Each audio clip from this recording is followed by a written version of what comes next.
criminals, but now weakened government protection was undermining their operations. Raids were taking place on business enterprises that had previously been protected. The Italians wanted rid of the Albanians. Information had been given to them that a Kosovan, Avni Leka, was the money man and planner. Remove him, and the Albanians would crumble.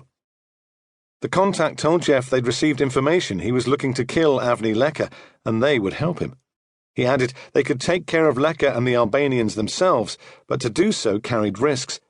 If the Albanians found out a member of a local Italian gang killed their boss, they would seek revenge. If an outsider took care of Leka, it would avoid an unnecessary war. The contact told Jeff that whatever he needed from them to help get rid of Leka, they would supply. If he failed in his task, so be it. They would go to war.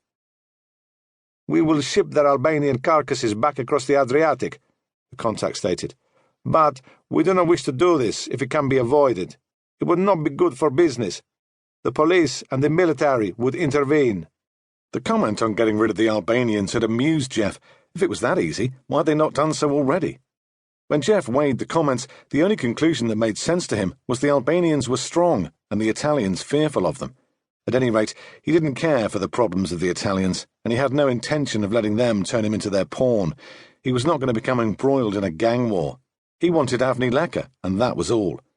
The Italians offered Jeff money if, when tracking Leka, he fed them any information he uncovered of the Albanian plans for future expansion. But Jeff had said no. When the killer Leka was dead, he'd move on with his life. From the moment the Italians made contact with him in New Zealand, Jeff was suspicious. Why him? When all the international intelligence organizations, especially the Americans, wanted Leka. All they needed to do was contact Interpol and give them Leka's location. So there were alarm bells, but his personal need to exact vengeance on Leka had made him ignore them. The only stipulation from the Italians was that Jeff had to come to Bari if he wanted the information. The Italians said they wanted Leka taken care of on the spot and quickly, and if they handed over the details while he was still in New Zealand, he might change his mind. Jeff hadn't believed it then, and he didn't believe it now.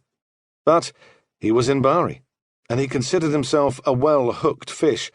At the end of today, he'd either be dead or knocking on Leka's door, gun in hand.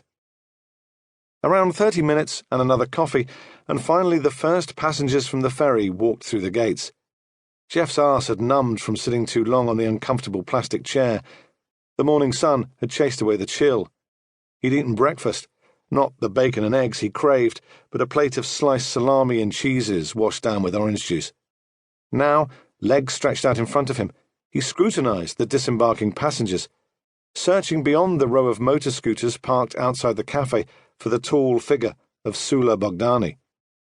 Sula managed a vineyard in Kosovo for Arb and Shala's family. They had come to New Zealand as refugees from the Serbian-Kosovo War and now lived and worked on Jeff's vineyard in Auckland. When Arben was murdered, Jeff stood at his friend's graveside and promised he would look out for his family. He and Sula had recovered the family's Kosovan property stolen by Avni Leka. It included a vineyard and house, but Arben's widow Kimi did not wish to bring their children, Drita and Marco, to the country that killed their father. Jeff had appointed Sula Bogdani as manager. Sula proved to be a good businessman and an equally reliable ally. Two men walking towards the cafe caught his attention. They wore dark suits without ties and were slim and clean-shaven with tidy haircuts. Jeff kept an eye on the pair as they approached and received a token glance, which he initially dismissed without consideration. Strangers looked at strangers. It was normal human behavior. But his instincts began to scream a warning. Be wary. Out of the corner of his eye, he kept them under observation. They walked on to the next cafe. He caught them looking his way, not the casual look of a diner scanning his environment, more the furtive, sly look of a fox eyeing a rabbit. 15 minutes elapsed. The two men had finished their coffees, as he had, and remained seated, as he did. But their waiter made no attempt to move them along. Jeff's waiter wiped the table many times, glaring as he did so, with loud sighs for effect.